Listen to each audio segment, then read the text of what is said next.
जयपुर में एक व्यक्ति रहते थे, उनका नाम था घाटम। घाटम नाम था।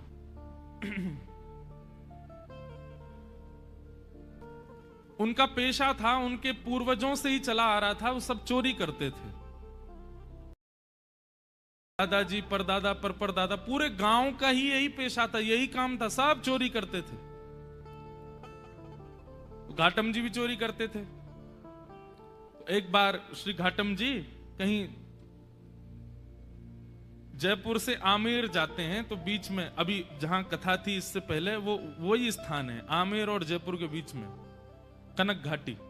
वहीं श्री घाटम दास जी रहते थे। उनका नाम बाद में घाटम दास हो गया, पर पहले उनका नाम घाटम था। तो घाटम जी चोरी करते थे।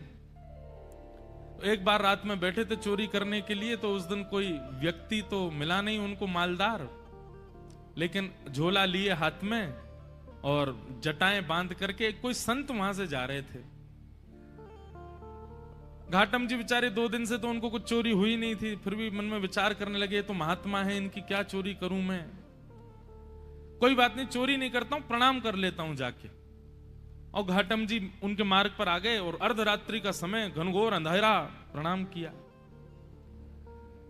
महात्मा रुक गए, बोले अरे खुश रहो वत्स, क्या नाम है, नाम आदि पूछा, कहां रहते हो, स्थान बताया, क्या करते हो।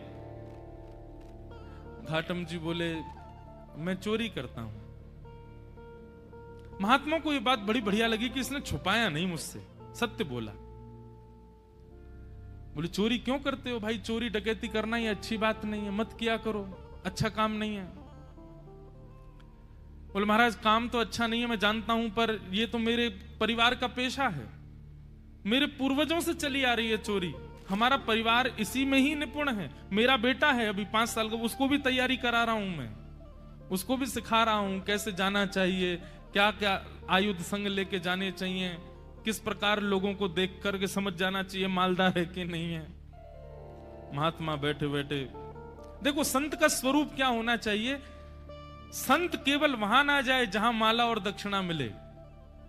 संत का स्वरूप है वो जहां जाए, अगर दिख रहा है कि कुछ दूषित स्थान है, दिख रहा है कि इसके अंदर कुछ कमियां हैं, उसको सुधार करे। इसीलिए वो संत बना है, इसीलिए वो साधु बना है, केवल मालदार बनने के लिए नहीं बना है साधु।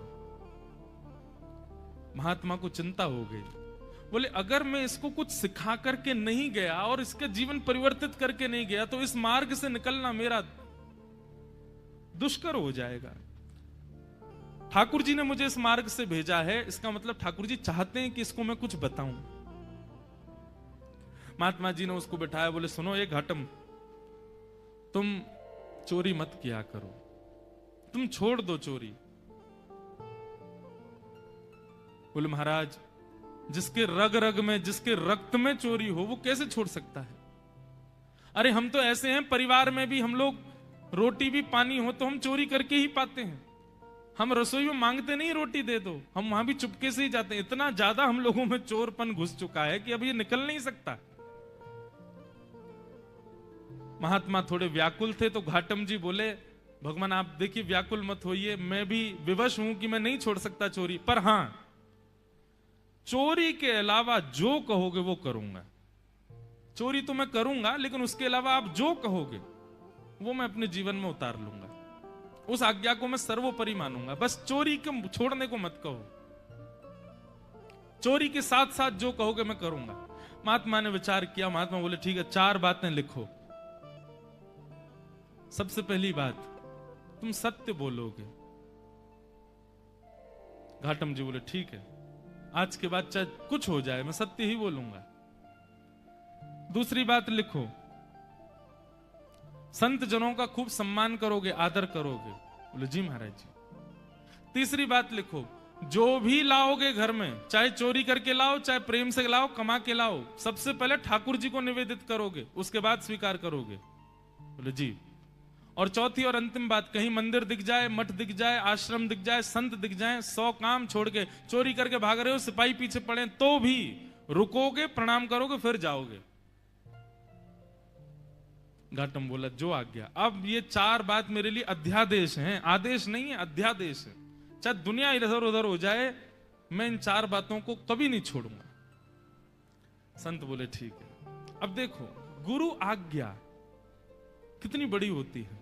ये कोई लिखी हुई कथा नहीं है, ये असली कथा है। आज भी घाटम जी का वहां घर है, आज भी उनका वंश है वहां पर। और इनका जो मतलब कुल गोत्र था, हमारे राजस्थान की तरफ मीणा होते हैं, वो उन्हीं परिवार में से थे। तो घाटम जी ने अपने गुरु की आज्ञा मान ली। बोले 4 बातें मुझे करनी है। एक बार कुछ संतों की टोली जा रही थी, घाटम जी ने देख लिया, दौड़ करके गए, चरणों में निवेदन किया मेरे घर आ जाइए, प्रसाद पा लीजिए। संत बोले ठीक है। अब घर पहुंच गए। अब लेकिन घाटम जी के घर पे व्यवस्था कुछ नहीं थी भोजन की। पत्नी से कहा 5 मूर्ति आई हैं, भोजन बनाओ। बोले 5? हम 2 के लिए तो भोजन नहीं है, 5 को कैसे पवाऊं मैं? घाटम जी बोले गुरु आज्ञा निरर्थक हो जाएगी, मुझे कैसे भी इनको 5 को प्रसाद तो पवाना है। घाटम जी ने देखा कि पड़ोस में एक कोई व्यक्ति रहता, उसके पास में उसके गेहूं अनाज आदि का भंडार है, थोड़ा चोरी करके ले आता हूं, उससे बना के इनको पवा देंगे, गुरु आज्ञा पूरी हो जाएगी। गुरु जी ने यही तो कहा है कि संतों की सेवा करो, अब कैसे भी करो, चोरी करके करो चाहे कुछ करो। दौड़ करके गए, वहां से कुछ अनाज आदि ले आए, घर पर ला करके प्रसाद बनवा करके पवा दिया। घाटम जी की चिंता हो गई कि आज सवेरे बारिश हुई थी और मैं चोरी करके लाया हूं तो निश्चित मेरे पैरों के चिन्ह बन गए होंगे, और उसको यदि पता चल गया कि मैंने चोरी किया, वो घर आ जाएगा, मुझे पकड़ करके ले जाएगा, आदि आदि मन में ये विचार करने लगे। लेकिन मैंने तो गुरु आज्ञा के वश होकर के किया ना। इतने में ही वर्षा हो गई, आंधी तूफान आया और सब उनके चरण चिन्ह आदि मिट गए। तो उनको ये अटूट विश्वास हो गया कि मैंने गुरु आज्ञा मान करके पूर्ण किया, तो ठाकुर जी मेरी सहायता कर रहे हैं, मेरे रक्षक बने हुए। घाटम जी का जीवन ऐसे चलने लगा। गुरु पूर्णिमा का समय था। घाटम जी ने मन में विचार किया, मेरे गुरु ने मुझको सब कुछ प्रदान किया, इस बार गुरु दक्षिणा के रूप में ऐसी कोई वस्तु या इतना धन कुछ दूं गुरुदेव के यहां कि वर्षों तक भी अगर मेरे यहां से सेवा ना जाए तो गुरु जी को दिक्कत ना हो, मेरी तरफ से ऐसा रहे कि हाँ परिपूर्ण हो गई सेवा। उसके लिए एक बड़ी चोरी कर लेता हूं, उसके बाद फिर मैं धीरे धीरे छोड़ ही दूंगा। एक बड़ी चोरी करता हूं, उससे जो धन आएगा गुरुदेव को दे दूंगा। और घाटम जी ने विचार किया क्या चोराऊं। तब उन्होंने विचार किया, बोले कि यहां आमेर का जो राजा है, इसके घोड़े बड़े कीमती हैं और उनमें भी एक काला अश्व है, काला घोड़ा है, वो सबसे ज्यादा कीमती है, ऐसा पूरे भारत में नहीं है।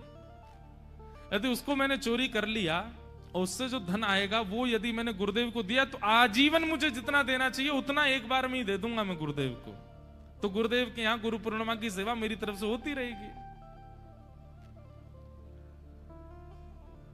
घाटम जी चोरी करने के लिए जा रहे हैं। एक सामान्य से घोड़े पर बैठ करके घाटम जी और सीधे राजभवन में प्रवेश कर रहे हैं। मुख्य द्वार से ही प्रवेश करने लगे तो द्वारपालों ने रोका, ए कहां जा रहे हो, क्या नाम है तुम्हारा? बोले घाटम। कहां जा रहे हो? बोले चोरी करने जा रहा हूं, झूठ नहीं बोलना है, गुरुदेव ने मना किया है। तो द्वारपालों ने मन में विचार किया, ये जरूर राजा का कोई गुप्तचर है, राजा का कोई बहुत घनिष्ठ व्यक्ति है, हमने इसको रोक दिया है, इसका परिचय पूछना, इसलिए बुरा मान गया, बुरा मान करके कह रहा है चोरी करने जा रहा हूं। ए भाई सुनो, द्वार खोल दो, ये कोई राजा का परिचित व्यक्ति होगा, ऐसे कौन बोलता चोरी करने जा रहा हूं। द्वार खुल गए, वो भीतर प्रवेश कर गए। भीतर प्रवेश करके घुड़साल में गए, वहां सबसे महंगा घोड़ा जो काला अश्व था उसको खोल लिया, बैठ गए, लेकर के बाहर आने लगे, खुले में ही सबके सामने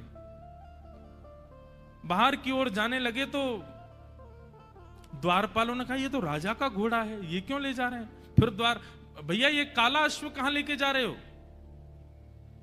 बोले चोरी करने आया था, चोरी कर ली, अब चोरी करके ले जा रहा हूं। द्वारपाल बोले ये तो कुछ ज्यादा ही बुरा मान गया है, ऐसे कौन बोलता है? अरे भैया द्वार खोल दो, इनको जाने दो। रोको नहीं।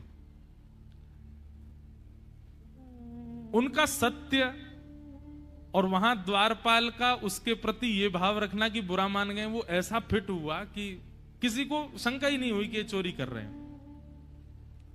घोड़ा लेकर के चले गए और उसी समय राजा ने आज्ञा की मेरे घोड़े तैयार करो, मैं भी जाऊंगा कहीं। ऐसा उसने आज्ञा की। जाके देखा तो काले अश्व थे नहीं।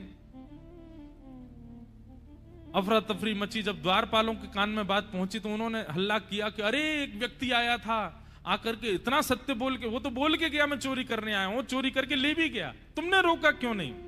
बोले महाराज हमको लगा कि ऐसे कौन बोलता है, चोर कभी ये बोलता मैं चोरी करने आया हूं, लेकिन वो सत्य बोल रहा था तो हमको लगा आपका कोई गुप्तचर है, आपका कोई घनिष्ठ है, इसलिए हमने रोका नहीं उसको, ले गया वो। सैनिकों को भेजा, जाओ पकड़ लो उसको, घोड़े लेके आओ। घाटम जी घोड़ा लेकर के जा रहे थे, दौड़ रहे थे खूब तेज कि राजा के कोई दूत आए उससे पहले मैं इसका विक्रय कर दूं कहीं। लेकिन तभी उसी मार्ग पर ही एक मंदिर पड़ा राम जी का, और वहां संभवतः उसी समय आरती चल रही थी। गुरुदेव की आज्ञा याद आ गई। बोले गुरुजी ने कहा था कहीं मठ मंदिर आश्रम दिख जाए तुरंत रुक के प्रणाम करना है। तुरंत अपना घोड़ा रोका। भयभीत है मन में, लेकिन गुरु आज्ञा पर इतना विश्वास, घोड़े को रोका, खड़ा किया, वहीं एक पेड़ से बांध दिया, भीतर भाज करके गए। जल्दी जल्दी प्रणाम कर रहे थे, आरती चल रही थी, आरती प्रणाम की, संतों को प्रणाम किया, परिक्रमा लगा रहे थे, 4 परिक्रमा करी। लेकिन जब तक वो बाहर आते उससे पहले सैनिक आ गए, और सैनिकों ने आकर के देखा घोड़ा खड़ा है।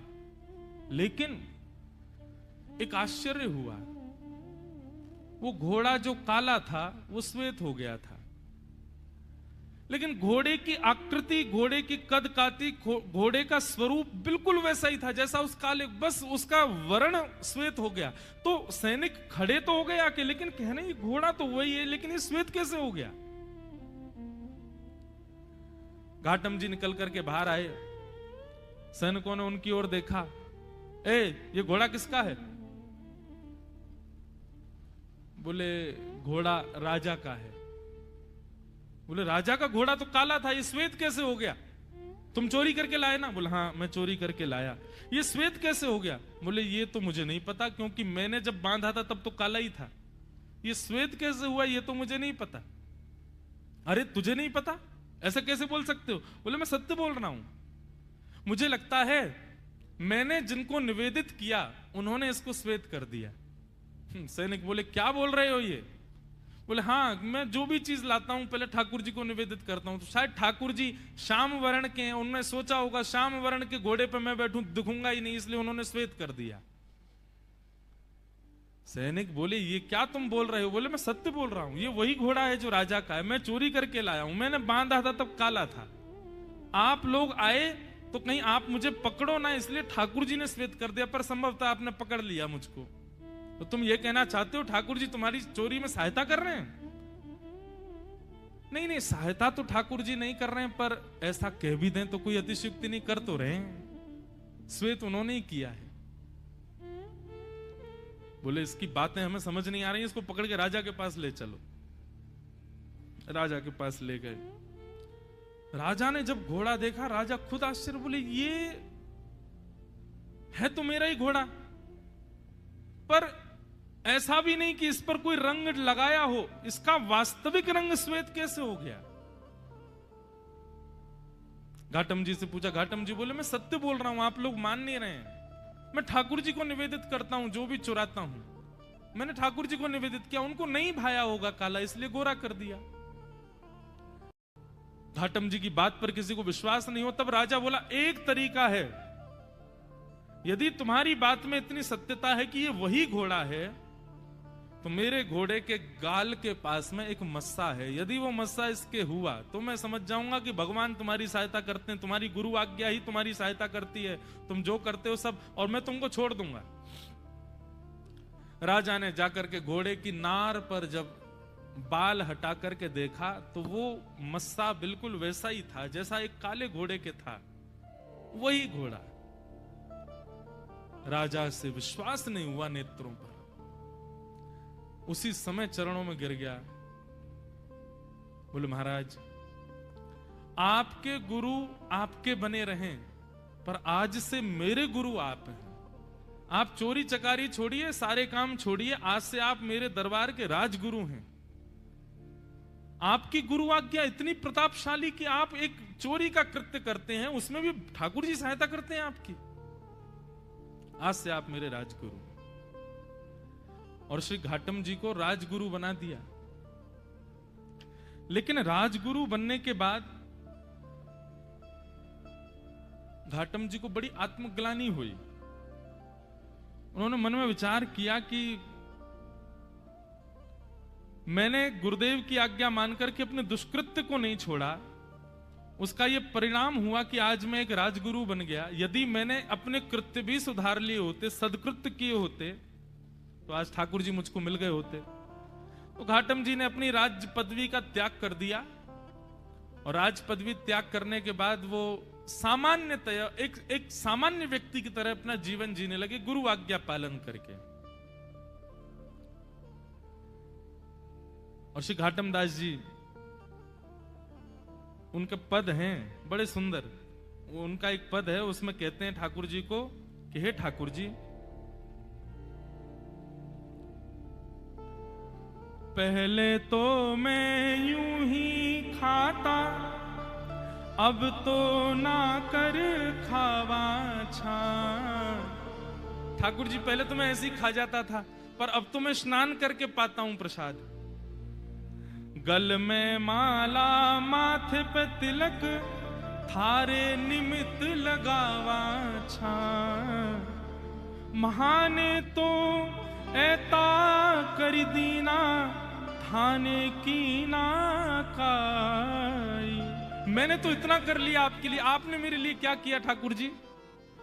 घाटम दास जात को मीना, तारोगे की ना। इतनी सरल सहज वाणी उनकी। ठाकुर जी से कह रहे हैं मैंने आपके लिए इतना कुछ किया, अब तो मैं नहा के खाता हूं, अब तो तिलक लगाता हूं, माला पहनता हूं गले में। ठाकुर जी अब तो कृपा करो मुझ पर। और श्री घाटम दास जी का एक पद है, बहुत सुंदर पद है। जे नर रसना नाम उचारे, जे नर रसना नाम उचारे।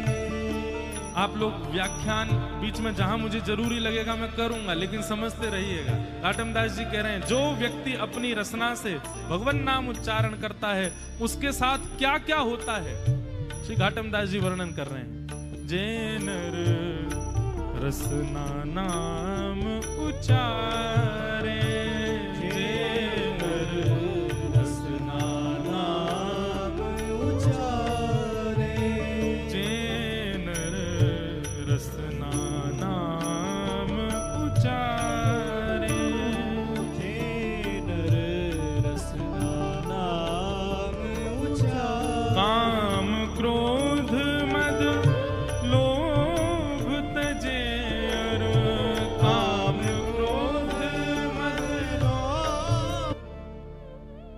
घाटम दास राम को परिचय, तीनहु लोक उधारे। जब आप राम बोलते हैं, मस्तिष्क पर भगवत चरणार बिंदों का तिलक लगाते हैं, भेष भी भगवत भेष धारण करते हैं, तो निश्चित रूप से आप राम के हैं, ये परिचय आपका हो जाता है। सबका अपना एक परिचय है, पर वैष्णव का परिचय दूर से देखने मात्र से पता चल जाता है कि ठाकुर जी का है। इसीलिए मैं कहता हूं कि भेष बहुत आवश्यक है। यमदूत दूर से ही देख के समझ जाएं कि हाँ ठाकुर जी को सेवक है, ठाकुर जी को चरण उपासक है। भले ही भीतर से कुछ भी हो, बाहर से भेष के रूप में ही केवल तुम ठाकुर जी के बन जाओ, वैसे ही कल्याण है। घाटम दास जी कह रहे हैं राम जी का परिचय, जिस प्रकार कहीं पुलिस वाले बैरिकेटिंग लगा दें या कहीं वीवीआईपी लोग नहीं जाने देते भीतर, तो वहां आप अपना परिचय बताते हो कि हमारा उससे परिचय है, वहां के एमएलए हमारे चाचा हैं, वहां के वो मुख्यमंत्री हमारे फूफा जी हैं, ये है वो है, ऐसे परिचय देकर के भीतर चले जाते हो। घाटम दास जी कह रहे हैं तीनों लोग सब जगह पहरेदारी है। पाप करने वाला नरक जाएगा, पुण्य करने वाला स्वर्ग जाएगा और भक्ति करने वाला वैकुंठ जाएगा। इनके अतिरिक्त व्यक्ति यहां कोई नहीं आ सकता। परंतु घाटमदास जी कहते हैं जिसका राम जी से परिचय है, जो राम जी का है ऐसा जिसका परिचय है, तीनों लोक उद्धार है। उसको तीनों लोक में कहीं भी रुकावट नहीं हो सकती, वो तीनों लोकों से उबर जाता है। जे नर रसना नाम उचारे, ऐसे घाटमदास जी फिर कालांतर में उनको आगे चल करके ठाकुर जी का प्रत्यक्ष साक्षात्कार दर्शन हुआ और दर्शन के पश्चात वे भगवत धाम को प्रस्थान कर गए। तो एक सदगुरु की कृपा, उसकी सामान्य वाणी। अरे राह चलते हुए एक संत ने 4 बातें बता दी एक चोर को, और उस मार्ग पर चल करके वो चोर एक दिन ठाकुर जी के प्रत्यक्ष दर्शन कर लेता। हम चोर तो नहीं है, हम डाकू तो नहीं है, हम डकैत तो नहीं है, हम इतने नीच तो नहीं है, हम तो सामान्य मानव हैं। शुद्ध रोटी खाते हैं, शुद्ध जल पीते हैं, शुद्धता से रहते हैं, सब काम ठीक करते हैं। हम में इतने अवगुण नहीं है। हम गुरु आज्ञा को यदि मान लें तो हमारी स्थिति क्या होगी। इसलिए भैया आज्ञा गुरुणाम अविचारणीयाम, ये रहुगण जड़ भरत संवाद इसी बात का प्रतिपादन